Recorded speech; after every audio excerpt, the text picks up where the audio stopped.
வீட்டுக்கு வந்ததும் வேலையாக நம்ம பறிச்சோன்னு தெரியுமா வேப்பிலை, அதை கிச்சனுக்கு கொண்டு வந்து நல்லா கழுவிட்டு அதில் இருக்கிற அந்த பிஞ்சு இலை இருக்கும் தெரியுமா, அதை மட்டும் எடுத்து மிக்சியில் போட்டுட்டு அதில் கொஞ்சம் தண்ணியை விட்டு நல்லா பல்ப்பாக அடித்து வச்சுட்டேன் குடிக்கலாம் அப்படின்னு சொல்லிட்டு.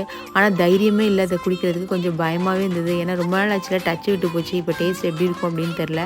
ஆனாலும் குடிச்சிட்டேன்.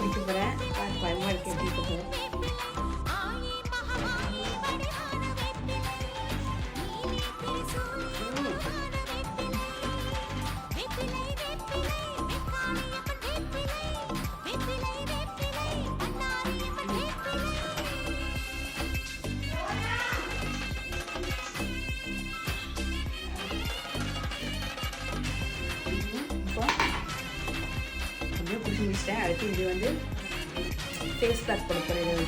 முகத்தில் போடுறச்ச கண்ணெல்லாம் கொஞ்சம் எரிஞ்சிச்சு, அதான் ஏனே தெரியல. போட்டுட்டு இப்போ நான் நல்லா தூங்கி வச்சுட்டு போகிறேன். நெக்ஸ்ட் வீடியோவில் பார்க்கலாம். பாய்.